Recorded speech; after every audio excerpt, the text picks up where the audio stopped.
अंकुरजनना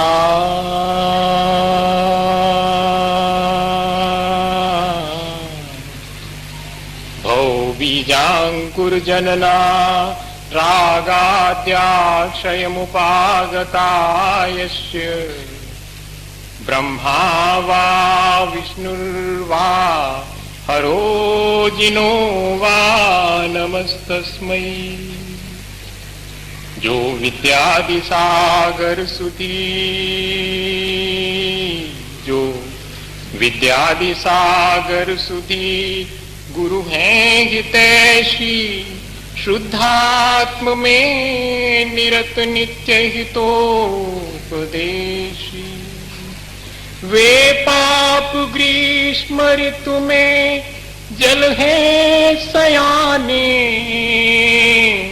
पूजून है सतत केवल ज्ञान पाने, पूजून है सतत केवल ज्ञान पाने।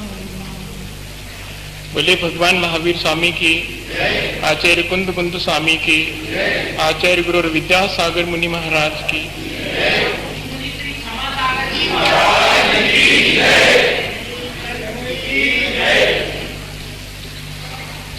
बहुत सारे प्रश्नों के बीच कोई एक समाधान खोज पाना बहुत कठिन होता है। पर मैं बैठे बैठे सोच रहा था कि अलौकिक गणित शायद ऐसे ही है कि बहुत सारे प्रश्नों का भी समाधान एक ही हुआ करता है।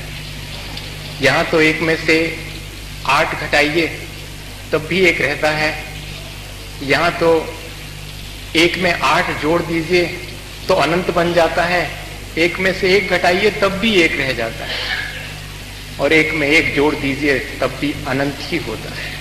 ये बड़ा अलौकिक गणित है। न कर्तृत्वम न कर्माणि लोकस्य सृजति विभुः। ये गीता का वाक्य, यहां से शुरू होती है बात। सर्वधर्मान परित्यज्य माम एकम शरणम व्रज, यहां जाके पूरी हो जाती है बात। वहीं से शुरू हुई वहीं जाकर के पूरी हो जाती। किसी ने सृजन नहीं किया, ये जो दिखाई पड़ता है लोक, उसका ना कोई इसका करता है, ना कोई इसको धारण करने वाला रक्षक है, ना कोई इसको नष्ट करने वाला शंकर है। तब फिर क्या है? सर्वधर्मान परित्यज्य, छोड़ दो सब विकल्प छोड़ दो। सारे प्रश्नों का समाधान है माम एकम शरणम व्रज। वो मैं कौन है, लेकिन सवाल ये है, सवाल सिर्फ इतना है कि वो एक कौन है जो कि सारे प्रश्नों का समाधान है। वो हमसे जुदा नहीं है, वो हमसे विभक्त नहीं है। अगर हम भक्त हैं तो वो हमसे संलग्न हैं, वो अविभक्त है। Undivisible particle is the atom, ultimate particle is the atom. चाहे विज्ञान की भाषा में बोलिएगा, चाहे धर्म की भाषा में बोलिएगा। जो अनडिवाइजेबल है, जिसको और अधिक डिवाइड नहीं किया जा सकता, चाहे नेति का श्रद्धान ले आइएगा कि हटाते जाओ वो जो कि तुम नहीं हो, हटाते जाओ वो सब। और फिर आखिरी में क्या बचेगा? डिवाइडेशन के बाद क्या बचेगा? मैथमेटिक्स ही तो है। डिवाइड करते जाओ, लेस करते जाओ, माइनस करते जाओ, क्या बचेगा शेष? कितना भी घटाने के बाद बचता है, जो एग्जिस्ट करता है वो बचता है। जो एग्जिस्ट ही नहीं करता वो क्या शेष रहेगा? और जो एग्जिस्ट करता है, energy can not be destroy, can not be create. तब फिर हमें कहना पड़ेगा कि वो जो शेष ही रहता है, जो कभी न मरता है न जीवित होता है, वो शाश्वत है। ये साइंस, ऐसा साइंस है, ये गणित ऐसा अलौकिक गणित है। इसकी खोज के लिए हमें शायद विज्ञान की जरूरत है, और विज्ञान को इसकी खोज के लिए शायद धर्म की जरूरत है। इसलिए मैंने आपसे पहले कह दिया था कि विज्ञान और धर्म 2 अलग अलग चीजें नहीं हैं, दोनों एक ही सिक्के के 2 पहलू हैं। हमारे ओपिनियन पे डिपेंड करता है कि हम किस ढंग से देखते हैं। मैंने आपको सिर्फ वानगी के तौर पर ये चीज कही है, फिर अपन बैठेंगे। हाँ, कहीं ऐसा ना हो कि आप सोचें कि हमने तो इतने मन बना करके और इतनी मेहनत करी, कागज पर लिखा। लिखना सीखने में कितना समय लगा होगा बताइए? और आपने लिखा, तब फिर बैठेंगे और फिर शायद रामचरितमानस भी खोलेंगे कि जो जस करई सो तस फल चाखा। तब पूरी कर्म फिलॉसफी, पूरे कॉर्मोज और पूरी एटॉमिक थ्योरी, इधर से कर्म फिलॉसफी जैनिज्म की, इधर से एटॉमिक थ्योरी जो आज हो रही है कि अगर हम बॉम्बार्डिंग करें यूरेनियम पर तो रेडियम में कन्वर्ट हो जाता है। ये क्या है? ये फ्यूजन और फिशन की प्रोसेस क्या है? ये कॉर्मोज जब इंटरमिगिल करते हैं सोल के साथ में, तब क्या एनर्जी क्रिएट होती हो? जब इनका विखंडन होता है, जब मुक्ति होती है, तब कैसे ये भौतिक शरीर दिखाई देने वाला और कैसे कपूर की तरह उड़ जाता है, और आत्मा जो प्योर एग्जिस्टेंस है उसमें कैसे जाकर के, चाहे उसको आप लोकाकाश और अलोकाकाश की सीमा रेखा क्या कहें, चाहे ब्लैक होल कहें, ये बात की चीज है। लेकिन मुक्त कैसे हो जाती, ये फिलॉसफी भी जैन धर्म की है। कर्म के क्रियाकलापों का लेखा जोखा कार्बन शरीर रखता है, आज का विज्ञान स्वीकार करता है। विज्ञान की भाषा और धर्म की भाषा, दोनों की भाषा अलग अलग है। जब भी इनको हम भाषा में बांधते हैं, ये हमारे लिए झूठे हो जाते हैं। अज्ञे ने तो सीधा लिखा कि सत्य लिखता रहा और सब झूठ करता रहा। जब भी धर्म को कहा जाएगा उसकी सीमा है, जब भी विज्ञान को कहा जाएगा उसकी सीमा है। लेकिन जब विज्ञान ऊंचाइयों को छूता है तब शब्दातीत और संख्यातीत हो जाता है, अनंत तक पहुंच जाता है। और जब धर्म की शुरुआत ही होती है, भाषातीत से धर्म शुरू होता है। Religion is not in dogma, not in principle, not in thoughts, not intellectual arguments. Religion is in realisation. अनुभव कोई अनुभव की चीज है, धर्म अनुभूति की चीज है, किसी प्रिंसिपल में उसको बांधा नहीं जा सकता। अगर हम ग्लॉस कास्केट में एक प्रयोग करके ये साबित कर दें कि ये ब्रेक हो गया और आत्मा निकल गई, तो बड़ा मजा है। फिर पदार्थ की तरह हमने आत्मा को पा लिया, फिर तो वो आत्मा कोई बहुत बड़ी चीज नहीं हुई। हम परख नली में भी उसको पैदा कर सकते हैं, और फिर तो वो सनरेज से भी ज्यादा आपके कंक्रीट हो गई, बहुत ज्यादा स्थूल हो गई। सनरेज भी ग्लास में से निकल जाते हैं, और आप कह रहे हैं कि ग्लास कास्केट को तोड़ करके आत्मा निकल गई बाहर। ये थोड़ा सा समझना पड़ेगा हमें, अभी साइंस को समझना पड़ेगा, दोनों तरह की साइंस को। बहुत आसान है ये कहना कि जैन दर्शन में तो पृथ्वी रुकी हुई है, सूर्य घूमता है, और विज्ञान तो ये मानता है कि सूर्य रुका हुआ है और पृथ्वी घूमती है। लेकिन जरा सा कोई साइंटिस्ट होगा तो वो कहेगा कि दोनों साइंटिस्ट हैं, एक के कैलकुलेशन इस बात पे डिपेंड करते हैं और दोनों के कैलकुलेशन किस बात पे डिपेंड करते हैं। दोनों ने कैलकुलेशन किए हैं तो एक को रोटेट माना है और एक को स्टेबल माना है। विदाउट स्टेबिलिटी और रोटेशन के कैलकुलेशन हो ही नहीं सकता। दोनों साइंटिस्ट हैं। सवाल सिर्फ इतना है कि सन रोटेट होता है या कि अर्थ रोटेट होता है, सवाल इस बात का। ये हम खोजेंगे, ऐसा नहीं कह रहे हैं कि हमने किसी चीज को अंतिम कह दिया। विज्ञान कभी किसी चीज को अंतिम नहीं कहता, और धर्म ने भी कभी किसी चीज को अंतिम नहीं कहा। जब तक कि हम उसको प्राप्त न कर लें तब तक वो अंतिम नहीं होता। हमारे लिए अंतिम नहीं हो सकता। भगवान महावीर स्वामी के लिए वो चीज अंतिम हो गई, हमारे लिए हम अपने प्रयोग में लाएंगे तब वो चीज हमारे लिए अंतिम होगी। ये कभी भी ध्यान रखिएगा कि दोनों की अप्रोच पर ध्यान रखिएगा, बहुत बाहरी स्ट्रक्चर पर आप मत जाइएगा। और एक जीन्स, आज तो जीनिया गेट पैदा हो गए हैं, बहुत छोटे छोटे साइंटिस्ट नहीं, आप तो जीनिया गेट, आपके जीन्स चेंज कर देंगे, दूसरा आदमी पैदा कर देंगे, जैसा बनाना चाहेंगे वैसा पैदा कर देंगे। ये क्या चीज है? ये कुछ नहीं है, नाम कर्म की 93 प्रकृतियां हैं। आप चाहे उसको साइंस की भाषा में जीन्स कहिएगा, चाहे बिल्ट इन प्रोग्राम, चाहे ब्लूप्रिंट कहिएगा, चाहे कार्बन शरीर कहिएगा, घबराइएगा मत कि साइंस में कहां लिखा हुआ है। ब्लूप्रिंट लिखा है। हम जब यहां से मरेंगे तब हम एक अपना ब्लूप्रिंट लेके जाएंगे यहां से, built in programme.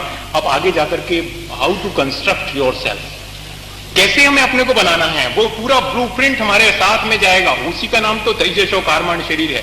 Neeraj ji, तेजस शरीर पर थोड़ा सा गड़बड़ में नहीं, मुश्किल में पड़ गए थे। कोई बहुत बड़ी चीज नहीं है। डाइजेस्टिव जूसेस और डाइजेस्टिव एनर्जी क्या चीज है? वो हमारा तेजस है। जठराग्नि का नाम तेजस है। जो ओज और वो देता है, वो परिभाषा मत दीजिएगा। जठराग्नि जो हमारे भीतर काम करती है, और उस जठराग्नि को मैनेज करने के लिए हमारे यहाँ स्थिर और अस्थिर नाम कर्म है। बात, पित्त और कफ की प्रकृति को जो एक जैसा बनाए रखे वो स्थिर है, और जो डगमगा दे वो अस्थिर नाम कर्म है। ये सब एक दूसरे के साथ जुड़ा है। थोड़ी सी खुर्दबीन लेकर के, कौन सी वाली, ये बाहर वाली भी और ये भीतर वाली भी, इन दोनों से शोध करना पड़ेगा। और ये इसीलिए बुलाया गया है, किसी निष्पत्ति के लिए नहीं बुलाया गया है, इन्वेस्टिगेशन के लिए साइंटिस्ट आए। किसी निष्पत्ति को यहां डिक्लेरेशन करने के नहीं आए कि ऐसा ऐसा है, नहीं, ऐसा ऐसा हो सकता है। A probable answer of the question is the hypothesis. एक प्रोबेबल आंसर हो सकता है क्वेश्चन का, एक हाइपोथेटिकल हम यहां परिकल्पना तो कर ही सकते हैं कि ऐसा संभव है कि दर्शन में, जैन धर्म की भाषा में जिस चीज को हमने आपके कार्बन शरीर कहा है, वो हमारे जीन्स हैं, हमारे संस्कार सूत्र हैं, हमारे क्रोमोसोम्स हैं। ये बात जुदी है कि कल के दिन जीन्स और क्रोमोसोम्स, जैसा कि अनुपम जी ने कहा कि टर्मोलॉजी चेंज होगी, तो हम अभी रोजमर्रा के जीवन में उस टर्मोलॉजी को यूज नहीं करेंगे, पर हम अपने समझने के लिए तो समझ ही सकते। हमारी कितनी सी अप्रोच है बताइएगा।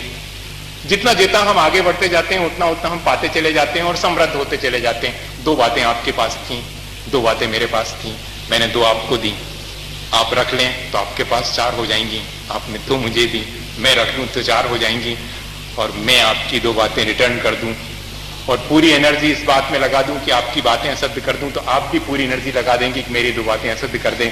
दोनों के पास खाली हाथ रह जाएंगे। आपकी 2 भी खत्म मैंने कर दी और मेरी 2 आपने खत्म कर दी, दोनों खाली। नहीं, आपकी 2 मेरे पास, मेरी 2 आपके पास। हम तो हमने सुबह ही कहा था कि हम सिंथेसिस में विश्वास रखने वाले लोग हैं, एनालाइज करते हैं और फिर सिंथेसाइज भी करते हैं, हम उस चीज को जोड़ भी देते हैं, हम तोड़ तोड़ के देखते हैं और फिर बाद में उसको जोड़ देते हैं। साइंस ऑफ सेपरेशन, ये जो इन्होंने लिखा है कि जैन दर्शन में क्या आत्मा और कर्म मिलकर एक हो जाते हैं, इसको विज्ञान में कुछ कहते हैं क्या? क्या इस तरह की विज्ञान ने भी कोई प्रक्रिया दी है? पूरा एटॉमिक थ्योरी इसी पे टिकी हुई है। मॉलिक्यूल्स कैसे फॉर्म होते हैं और एटम कैसे बनता है, ये पूरी की पूरी प्रक्रिया और कुछ नहीं है, वो हमारे कॉर्मिक कर्म थ्योरी है। कैसे कॉर्मोज आकर के इंटरमिगल करते हैं, फ्यूज हो जाते हैं आत्मा के साथ, और जब वो फ्यूज हो जाते हैं आत्मा के साथ और जब वो विखंडित होते हैं तब क्या प्रक्रिया होती है, इसको अभी समझने की आवश्यकता है। शायद कोई एक लेख इस पे भी आने वाला है, अगले दिनों में अपन उस चीज को समझेंगे। और एक चीज और कि परमात्मा पदार्थ में जहां हम डिवाइड करते करते एटम तक पहुंचते हैं, मानिए आत्मा में हम डिवाइड करते करते परमात्मा तक पहुंचते हैं। ये गणित है।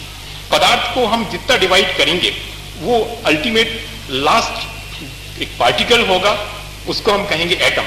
इसी तरह हम आत्मा में से जो भी एक्स्ट्रा फॉरेन मटेरियल है उसको हम अलग करते जाएंगे, तब जो ओरिजिनल की बचेगी वो हम उसको परमात्मा कहते हैं। God plus desire is equal to human, human minus desire is equal to God. बहुत सीधा सा फॉर्मूला, कोई बहुत बड़ी चीज नहीं है। आदमी के साथ में जो डिजायर, जो उसकी आकांक्षाएं, जो उसकी कामनाएं, जो उसने चाहा है, वो जो उसके साथ अटैच हो जाता है, हालांकि पूरा नहीं हो पाता जो हम चाहते हैं, लेकिन हमारा चाहने अकेले से वो हमारे साथ अटैच हो जाता है। इसी का नाम तो कर्म फिलॉसफी। उसकी वजह से और फिर हम यहाँ भटकते रहते हैं। जब हम उसको हटा देते हैं तो हम अपनी प्योर स्टेज में आ जाते हैं। इतना ही मेरे ख्याल से पर्याप्त होगा। और वो स्थिति क्या बनती होगी सिद्धालय में, जबकि हम कर्म को अपने आत्मा से हटा देते हैं। तो लिखा हुआ है, 3 शब्द आए हैं, ओमनी साइंस, ओमनी प्रेजेंट और ओमनी पोटेंट। तीनों चीजें हमें आज विज्ञान इस पर काम कर रहा है। जो पूछा गया है कि काम कर रहा है कुछ, हाँ, इस पर काम कर रहा है कि क्या स्थिति है ओमनी प्रेजेंट, प्रेजेंट एवरीवेयर। ऐसा संभव है क्या? कोई ऐसा व्यक्ति है जो हर जगह उपस्थित है? उसी का नाम तो परमात्मा है। प्रेजेंट एवरीवेयर मतलब जिसका ज्ञान राय व्यक्ति जानता है, जो अपने ज्ञान के माध्यम से तीनों लोगों को जान लेता है, वो हर जगह उपस्थित। उसकी आंख हर जगह है, उसके पूरे शरीर में आंख है। ये तो हमारे आचार्य ने लिखा है, आगम चक्षु साहू। साधु की आंख यदि आगम है तो देवताओं की आंख अवधि ज्ञान है। इन बैठे हुए संसारियों की आंख ये चर्म चक्षु है, और सिद्ध परमात्मा की आंख तो सारा उनका शरीर। ज्ञान चक्षु ये ओमनी प्रेजेंट है, हर जगह उपस्थित है। और ओमनी साइंस, नोइंग एवरीथिंग। ऐसा कोई है जो कि सब कुछ जानता हो? मैंने आपसे कहा था कि जो एक गम जाने ते सबवम जाने, जो एक गम अभी ना जाने ते सबवम अभी ना जाने।